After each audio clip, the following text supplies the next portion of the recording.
اور جو مسجد کے باہر کے حصے کے اندر بیٹھے ہوئے ہیں ان سے گزارش ہے کہ وہ ادھر مسجد کے اندر پہلے جگہ کو پر کر دیں، اس لیے کہ اللہ کے رسول صلی اللہ علیہ وسلم نے ارشاد فرمایا اگر تمہیں پہلی صف کا ثواب معلوم ہو جائے تو تم پہلی صف کے اندر جگہ حاصل کرنے کے لیے ایک دوسرے سے لڑو گے۔ تو ہمارے اندر تو ایسی تساہلی اور ایسی غفلت ہے کہ پہلی صف تو دور رہی، ہم تو مسجد کے اندر بیٹھنے کو پسند نہیں کرتے، مسجد کے بازو کے حصے کے اندر بیٹھتے۔ مسئلہ یہ ہے کہ مسجد جب پر ہو جائے، مکمل ہو جائے، مسجد کے اندر جگہ باقی نہ رہے،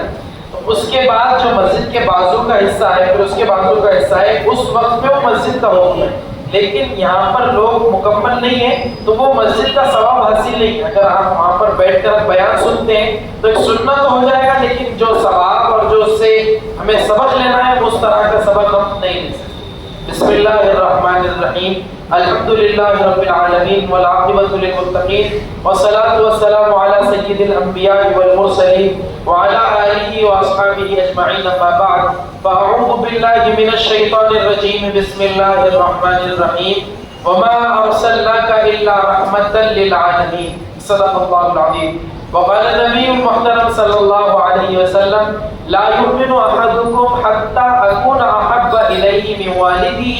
وولده والناس اجمعين، او كما قال النبي المحترم صلی اللہ علیہ وسلم۔ وقال في موضع آخر علموا اولادكم ثلاثا حب نبيكم وحب اهل بيته وعلموا اولادكم تلاوة القرآن فإن حملة القرآن يوم القيامة مع السفرة الكرام، او كما قال عليه الصلاة والسلام۔ میرے محترم عزیزوں، دوستوں، بزرگوں، حاضرین جمعہ، اللہ رب العالمین کا بڑا بےحد احسان ہے، فضل ہے کہ اللہ نے ہم تمام کو ایک اہم فریضہ جمعہ کی نماز ادا کرنے کی توفیق دی۔ یہ بہت بڑی بات ہے، کوئی معمولی بات نہیں، اور یہ جمعہ کے تھوڑا سا پہلے کچھ نہ کچھ دین کی وجہ سے مجلس لگانے کی اور دین کی گفتگو سننے کی اور اللہ اس کے رسول کے احکامات کو سننے کی توفیق عطا فرمائے۔ اللہ رب العالمین میری زبان سے کلمۃ الحق جاری فرمائے اور آپ کو ان باتوں کو سن کر عمل کرنے کی توفیق عطا فرمائے۔ تو بات یہ ہے کہ جمعہ کا جو دن ہے یہ بڑا مبارک ہے، بڑا ہی مبارک ہے۔ اس دن کے اندر جو ہے اگر دیکھا جائے تو مسلمانوں کا ہفتے والی اجتماع، کسی بھی مکتب فکر کا رہنے دو، کوئی کسی طبقے سے تعلق رکھتا ہو تو اس کا ہفتے والی اجتماع یہ اللہ کے رسول نے طے کیا ہے کہ جمعہ کے دن سارے کے سارے لوگ ایک مسجد کے اندر اجتماع ہوں گے، جمع ہو کر نماز پڑھیں، اسی لیے اس کو جمعہ کہا جاتا ہے۔ جمع سے وہ بنا ہوا ہے، سب کے سب لوگ چاہے کسی مکتب سے تعلق رکھنے والے ہو، وہ سارے کے سارے لوگ جمعہ کے دن جمع ہوں گے۔ اور سال کی سطح کے اوپر جو ہے ایک اور اجتماع رکھا گیا ہے، حج کا اجتماع، وہاں پر کالے رہنے دو، گورے رہنے دو، امیر غریب سارے کے سارے لوگ جمع ہوں گے۔ تو یہ ہفتے والے جو اجتماع ہے اس کے اندر ہمارا مزاج یہ ہونا چاہیے کہ ہم پہلے آنے کی فکر کریں، پہلے اولن ایسا مزاج ہو کہ ہم اولن پہنچے اور سب سے آخر میں نکلیں۔ مزاج لوگوں کا ایسا ہوتا جا رہا ہے، آپ بھی اپنے اوپر غور کر لیں کہ اگر کوئی شخص اپنی مطلب اور غرض سے آپ کے گھر کے اندر آیا اور غرض پوری ہوتے ہی فوراً واپس چلا گیا تو آدمی کو غصہ آتا کہ بھئی آپ اپنے مطلب سے، آدمی جو آتا ہے اپنے کوئی نہ کوئی کام کی مطلب سے آتا ہے، لیکن آپ آئیے، خیر خیریت دیجیے، سلام دعا کیجیے، پھر آپ کا کام جو ہے مطلب بیان کیجیے اور اس کے بعد پھر آخر میں سلام دعا لے کر جائیے۔ یہ کیا مزاج ہو گیا کہ خطبہ کھڑے ہو رہا ہے اور لوگ بھاگتے دوڑتے، جس طرح کوئی ٹرین پکڑ کے اس طرح بھاگتے آ کر 2 رکعت نماز پڑھنا نہیں کہتے اسے، 2 رکعت نماز ڈال کر پھر واپس سلام ہونے کے بعد فوری چلے جائے، یہ غلط بات ہے۔ بلکہ یہ جو 2 رکعت سے پہلے خطبہ جمعہ ہے یہ 2 رکعت کے قائم مقام ہے، یہ 2 رکعت کے قائم مقام ہے۔ تو ہم مزاج ایسا بن گیا کہ بس 2 رکعت ہم جمعہ کے سمجھتے، حالانکہ جو خطبہ 2 رکعت کے قائم مقام ہے اس کو تو بالکل ترک کر دیتے اور اس کو چھوڑ دیتے اور اس کو باتوں کے اندر اور اپنی نیند کے اس کو سپرد کر دیتے۔ ایسا نہیں ہونا چاہیے، یہ غلط بات ہے، اس کے حوالے سے فکر مند ہو اور مسجد کے اندر پہلے آنے کی فکر ہونی چاہیے۔ خیر بات جو چل رہی تھی، اللہ کے رسول صلی اللہ علیہ وسلم کی جو زندگی ہے، اللہ کے رسول صلی اللہ علیہ وسلم کی ساری زندگی ہمارے لیے رول ماڈل ہے، آئیڈیل ہے، نمونہ ہے۔ اگر ہم اس کو نمونے کے طور پر سامنے رکھ کر زندگی گزارتے تو ہماری یہ دنیا بہت زیادہ خیر کی ہوگی، بھلائیاں اس دنیا کے اندر نصیب ہوگی، اور اخروی طور پہ آخرت کے دن بھی ہمارے بہت زیادہ ترقیاں اور بہت زیادہ ہمیں ایمانی نور جس کے ذریعے آدمی پل صراط کو عبور کرے گا اور پار کرے گا، وہ چیزیں نصیب ہوں گی۔ لیکن اگر اللہ کے رسول کی زندگی کا طریقہ کار ہماری زندگیوں میں نہیں آئے گا اور حضور سے محبت نہیں ہوگی تو پھر یہ چیزیں ساری مشکل ہیں، بلکہ آدمی کو ایک دو پائی چمنی خرچ کرنے کے لیے تکلیف ہوتی ہے۔ اگر اللہ اس کے رسول سے اس کے دین سے محبت نہ ہو تو آدمی کا اپنی آپ کو، اپنی اولاد کو، اپنے وقت کو لگانا بڑا دور رہا۔ چمنی خرچ کرنے کے لیے آدمی سوچتا ہے کہ بھائی خرچ کروں یا نہ کروں، تو یہ اللہ کے رسول کی محبت کا معیار ہے کہ آدمی کو اگر محبت ہوگی تو ساری چیزیں اس کے لیے آسان اور سہل، اور اگر محبت نہیں ہوگی، حضور سے محبت نہیں ہوگی تو چیزیں ساری کی ساری مشکل ہوگی۔ اور جو میں نے خطبے کے اندر حدیث مبارکہ پڑھا وہ اللہ کے رسول نے فرمایا لا یؤمن احدکم، اس وقت تک تم ایمان والے ہو ہی نہیں سکتے جب تک کہ اللہ کے رسول سے سب سے زیادہ محبت نہ ہو جائے۔ اور سب سے زیادہ اللہ کے رسول سے محبت کا معیار بھی بتایا گیا حدیث کے اندر کہ محبت اپنے باپ دادا اور اپنی اولاد سے زیادہ ہونی چاہیے۔ جس طرح آدمی اپنے اولاد کے لیے سارا دھن دولت جٹانے کے لیے تیار رہتا، والد کی طبیعت خراب ہے، ہارٹ اٹیک آ گیا تو سارا کا سارا خرچ کر دیتا مان کہ بھائی والد صاحب اچھے رہنے چاہیے، بچے کو میری طبیعت اچھی ہونی چاہیے، مال گیا تو گیا۔ تو اس طرح اللہ کے رسول نے فرمایا جب تک کہ اپنی اولاد سے اور اپنے اہل و عیال سے اللہ کے رسول کی محبت بڑھ نہیں جائے گی اس وقت تک ایمان کامل نہیں ہو سکتا، اس وقت تک ایمان ہی نہیں آ سکتا دل کے اندر۔ تو یہ چیز سمجھے اور اللہ کے رسول صلی اللہ علیہ وسلم کی محبت اپنے سینے کے اندر اتارے۔ اللہ کے رسول کی محبت سینے کے اندر ہوگی تو سارا کا سارا جسم جو ہے اس کے تابع ہوگا اور ہر کام کرنے میں آسانی اور سہولت ہوگی۔ لیکن محبت نہیں ہوگی تو آدمی کو ایک گلاس کسی کو دینا پانی کا، اس کا ثواب اللہ کے رسول نے فرمایا کہ اس سے بڑھ کر کوئی ثواب نہیں ہے، تو وہ ثواب کا بغیر ریکویسٹ کا کوئی کام کرنے کے لیے بھی بڑی دشواری اور مشقت اسے محسوس ہوگی۔ اس لیے حضور سے محبت یہ اصل ہمارا پہلا قرینہ ہونا چاہیے، اور اللہ کے رسول نے خود اس کی تاکید کی ہے کہ اپنی اولاد سے، اپنے والدین سے، اپنے اہل و عیال سے جب تک کہ حضور کی محبت نہیں بڑھ جاتی اس وقت تک ایمان کامل نہیں ہو سکتا۔ اسی طرح کی آج جو محفل اور مجلس جمی ہوئی ہے، اسی طرح کی آج سے اللہ کے رسول صلی اللہ علیہ وسلم کے دور میں چلے آپ پیچھے، اسی طرح کی محفل جمی ہوئی۔ یہ محفلیں جو دین کی بنیاد پر جمتی ہے، اللہ اس کے رسول کی بڑائی کے لیے جمتی ہے، یہ اللہ رب العالمین کو پسند ہے، اور اس کے اوپر اللہ نے مغفرت کے وعدے فرمائے۔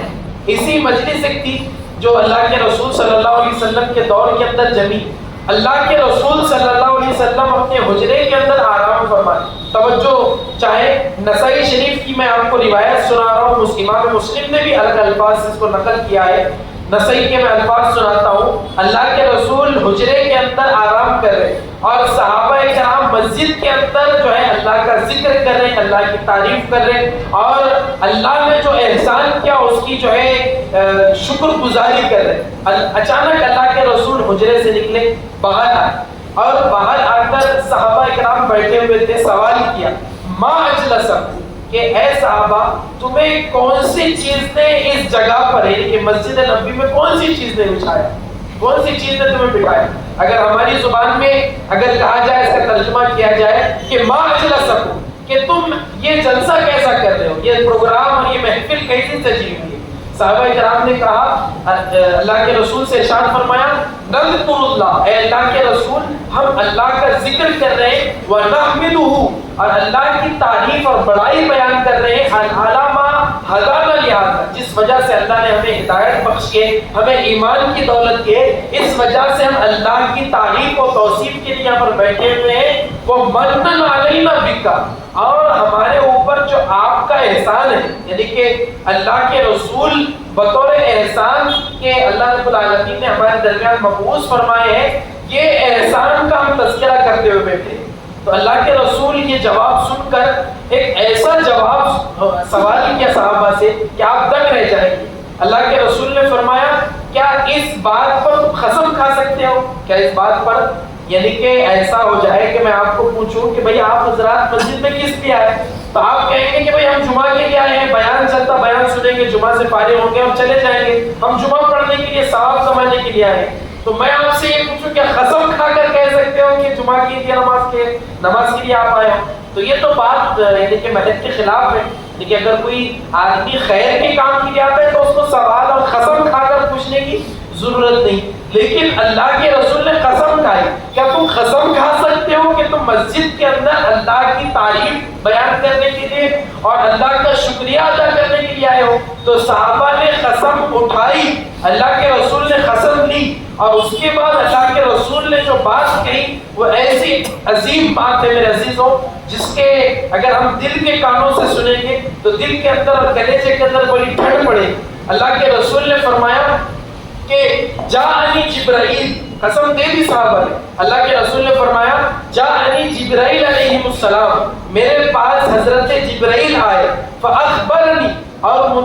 حضرت جبرائیل نے مجھے اس بات کی خبر دی کہ ان اللہ یباہی بکم الملائکہ، اللہ رب العالمین یہ جو لوگ بیٹھے ہوئے ہیں اللہ کی تحمید کر رہے ہیں، اللہ کی حمد و ثنا کر رہے ہیں، اس وجہ سے آسمان کے اوپر اللہ رب العالمین اپنے فرشتوں پر رش کر رہا ہے کہ دیکھو میرے بندے زمین کے اوپر میری تعریف کر رہے ہیں، میری توصیف کر رہے ہیں۔ اگر ہم بھی اس اخلاص کے ساتھ بیٹھے تو یہ ہمارا بیٹھنا بھی اللہ کو اگر پسند آ جائے تو یقین جانے یہ محفل جمعہ اور اس جمعہ کا تھوڑا دیر کا پہلے کا وقت فارغ کرنا اللہ کو اگر پسند آ جائے یہ ہماری بخشش کا، ہماری مغفرت کا ذریعہ بن سکتا ہے۔ اس لیے کہ اللہ رب العالمین کو اپنے دین کی بڑی فکر ہے، اللہ رب العالمین اپنے دین سے بڑی محبت فرماتے ہیں۔ تو یہ اللہ رب العالمین نے جو ملائکہ کے اوپر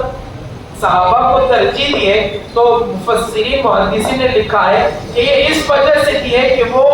اللہ کے رسول صلی اللہ علیہ وسلم کا جو ان کے پر احسان ہوا، یعنی کہ اللہ کے رسول صلی اللہ علیہ وسلم صحابہ کے درمیان ہے، تو یقینی بات ہے کہ ان کو خوشی ہوگی کہ اللہ نے ہمارے پر اتنا بڑا احسان کیا کہ حضور ہمارے درمیان ہے۔ اگر کسی جمعہ کے اندر کوئی خطیب اچھا بیان کر لے یا کوئی جلسہ منعقد ہو، کوئی محفل ہو اور محفل سکسیس ہو جائے، کامیاب ہو جائے، تو مہینوں تک اس کا تذکرہ چلتا ہے کہ بھئی انہوں نے تو بڑا کمال کر دیا، وہ محفل تو بڑی کامیاب ہو گئی۔ تو صحابہ کو کیا خوشی کا عالم ہوگا کہ صحابہ کے سامنے اللہ کے رسول موجود ہیں۔ تو یہ واقعی میں ان کے لیے خوشی کی بات تھی، اور اللہ کے رسول کو معلوم تھا کہ آنے والے جو میرے متبعین ہیں، چاہنے والے ہیں، انہیں غم ہوگا کہ ہم حضور کو نہیں دیکھ پائے۔ تو اللہ کے رسول نے ہمارے لیے بشارت دی ہے۔ اللہ کے رسول صلی اللہ علیہ وسلم نے ارشاد فرمایا مرحبا بکم من رآنی، کہ اے میرے صحابہ جو مجھے دیکھ رہے اسے ایک مرتبہ مبارکباد ہے اور خوشخبری ہے، اور ومرحبا بکم سبع مرات من لا رآنی، کہ جو شخص مجھے نہ دیکھ کر میرے اوپر ایمان لائے اس کے لیے 7 مرتبہ خوشخبری ہے، اس کے بعد 7 مرتبہ اس کو اللہ کے رسول نے مرحبا کہا ہے۔ یہ بڑی بات ہے کہ اللہ کے رسول نے ہمیں مرحبا کہا ہے۔ اللہ کے رسول سے ہمیں خاص طور پر عقیدت ہونی چاہیے، محبت ہونی چاہیے۔ اللہ کے رسول سے جب عقیدت اور محبت ہوگی تو تب جا کر ہمارے لیے دین پہ چلنا آسان ہوگا۔ لیکن اللہ اور اس کے رسول سے محبت نہیں ہوگی، اللہ سے اور اس کے رسول سے محبت نہیں ہوگی، تو یقین جانو میرے عزیزوں اپنی اولاد تو بڑی دور رہی، اپنے اوقات بڑے دور رہے۔ جو آدمی چند لمحوں کے اندر رقم کما لیتا ہے وہ رقم بھی خرچ کرنا دین کے لیے ہمارے لیے دشوار ہوگا۔ کب؟ جب ہمیں اللہ اور اس کے رسول سے محبت کی ہو۔ تو ہم اللہ اور اس کے رسول سے محبت کریں اور دیکھیں کہ کس طرح ہم اللہ کے رسول سے محبت کرنے کا طریقہ اختیار کریں۔ اور انسان کی فطرت کے اندر اللہ نے یہ بات رکھی ہے کہ قرآن حکیم کے اندر اس کا تذکرہ بھی اللہ رب العالمین نے فرمایا۔ جب حضرت موسیٰ علیہ السلام نے اپنی قوم کو دعوت دی تو حضرت موسیٰ علیہ السلام کی قوم نے کہا کہ اے موسیٰ ہم اس وقت تک ایمان نہیں لائیں گے حتی نر اللہ جہرتاً، جب تک کہ ہم اللہ کو اپنی آنکھوں سے نہ دیکھیں، جب تک کہ ہم اللہ کو اپنی آنکھوں سے نہ دیکھ لیں اس وقت تک ہم ایمان لانے والے نہیں، اس وقت تک ہم ایمان قبول نہیں کریں۔ تو جب یہ قوم موسیٰ نے یہ بات کہی تو حضرت موسیٰ علیہ السلام کو بڑی تکلیف ہوئی، اس لیے کہ انسان کی فطرت کے اندر ہے کہ اگر کسی چیز کے اوپر اعتماد کرنا ہے، بھروسہ کرنا ہے، اعتبار کرنا ہے تو آدمی کے اندر جو حواس ہے، یعنی کہ آدمی دیکھ کر اس چیز کے اوپر بھروسہ کرتا ہے، یہ حقیقت ہے۔ یا پھر اسے چھو کر بھروسہ کرتا ہے کہ دیکھیے میں اسے چھو رہا ہوں تو اس کے اندر کچھ نہ کچھ تو حقیقت ہے، یا اگر چھو کر نہیں کر سکتا تو سون کر کرتا ہے، سن کر کرتا ہے، یا پھر اپنی زبان سے بات کر کر بول کر اس کے اعتماد کے اندر لیتا ہے، تو یہ فطرت کے اندر ہے۔ لیکن جو ہمارا ایمان ہے، نہ ہم نے اللہ کو دیکھا ہے اور نہ ہم نے اللہ کی آواز سنی ہے، نہ اللہ سے بات کی ہے، نہ اللہ ایسی چیز ہے کہ ہم اپنی کانوں کے ذریعے اللہ کو محسوس کر سکیں، اب سننے کے ذریعے اللہ کو محسوس کر سکیں، زبان کے مزاح کے ذریعے سائے کے ذریعے کہ اللہ کو محسوس نہیں کر سکتے، تو پھر ہمارا ایمان جو ہے اللہ کے رسول کے اقوال کے اوپر، اللہ کے رسول صلی اللہ علیہ وسلم نے جو ہمیں تربیت دی ہے احادیث کی روشنی کے اندر اور قرآن حکیم جو ہم تک پہنچایا ہے، اس وجہ سے ہمارا یہ ایمان ہے۔ ایک مرتبہ یہ واقعہ سنا کر اپنی بات کو ختم کرتا ہوں۔ ایک مرتبہ اللہ کے رسول صلی اللہ علیہ وسلم گزر رہے، ایک صاحب تھے، نام ان کا ذہن سے نکل رہا، سوا نام تھا یا سما ان کا نام تھا، ان کے پاس بڑا خوبصورت اور شاندار گھوڑا تھا، تو وہ اس گھوڑے سے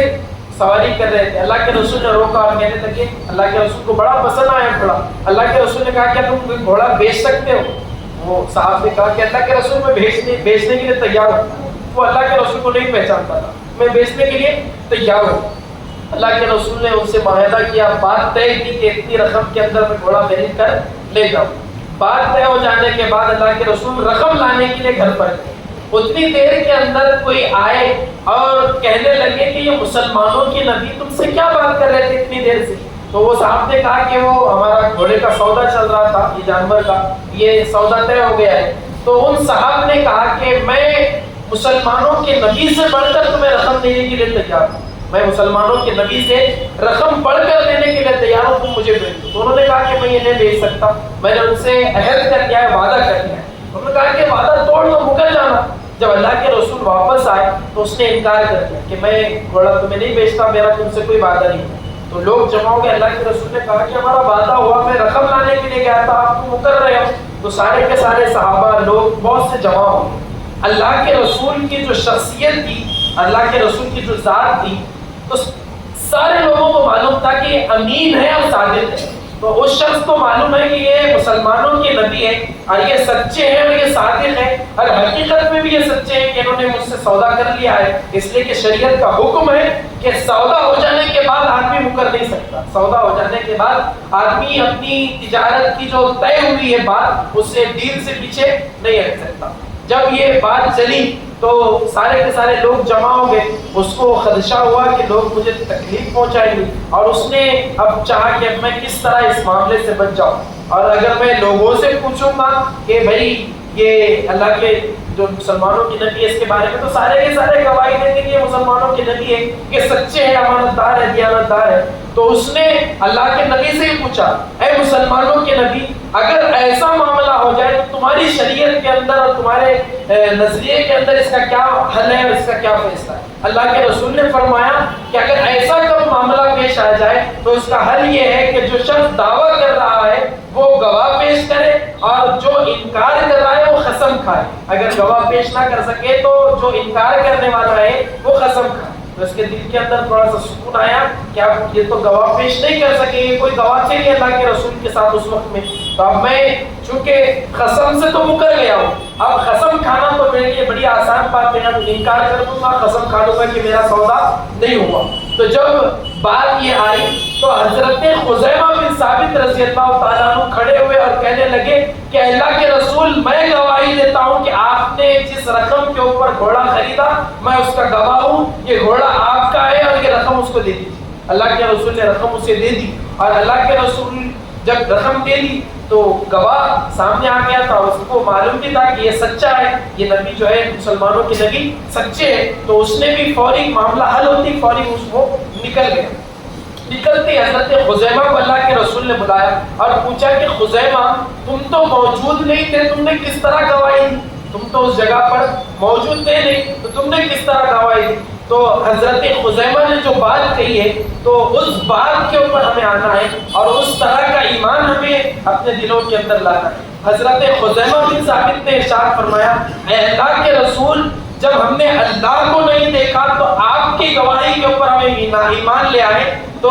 یہ گھوڑا کیا حیثیت رکھتا ہے، یہ جانور کیا حیثیت رکھتا ہے؟ تو اس لیے میں نے گواہی دی۔ اللہ کے رسول نے حضرت خزیمہ کا ہاتھ اٹھایا، ارشاد فرمایا اگر خزیمہ کسی کی گواہی دے دے تو اس کو 2 گواہ کی ضرورت نہیں، خزیمہ اکیلا کافی ہے 2 گواہ اس کی طرف سے، دوسرے گواہ کے طور پر میں رہوں گا اس کی طرف سے۔ تو یہ بات ہے، اس طرح کا ایمان ہونا چاہیے، اس طرح کی حضور سے محبت ہونی چاہیے۔ اگر اس طرح کی محبت ہوگی تو ہر چیز آسان ہوگی، لیکن تیتر اور بٹیر کی طرح معاملہ ہوگا مسجد کے اندر تو مسلمان، اور مسجد سے باہر گئے تو ہمارا رویہ ایسا کہ ہم بالکل کمرشل، ہمارا کوئی دین نہیں کوئی نہیں، بلکہ ہمیں تجارت سے مطلب ایسا نہیں ہونا چاہیے، بلکہ اللہ نے جو مطالبہ کیا ہے یا ایھا الذین آمنوا ادخلوا فی السلم کافہ، اے ایمان والو دین کے اندر یک بار ہی داخل ہو جاؤ، تیتر بٹیر نہیں چلے گا۔ یہاں پر روزے کی حالت میں تو بڑے پکے مسلمان ہیں، اور جب روزے غیر روزے کے اندر کاروبار کی جگہ پر بیٹھے ہوئے اس وقت میں تو کوئی ایمان کی بات نہیں ہے اور کوئی ایمان والا معاملہ نہیں۔ ان چیزوں سے بچے اور اپنے اندر ایمانی حلاوت، ایمانی حقانیت، معاملات کی صفائی پیدا کرے۔ اللہ رب العالمین ہم تمام کو اور کئی کئی باتوں کے اوپر سب سے پہلے مجھے اور تمام کو عمل کرنے کی توفیق عطا فرمائے، آمین وآخر دعوانا الحمدللہ رب العالمین۔ یہ مسعود احمد انصاری صاحب سڑکوں کے ہیں، ان کا آپریشن، دعا فرمائے اللہ رب العالمین ان کو صحت کاملہ عاجلہ دائمہ مستمرہ نصیب فرمائے۔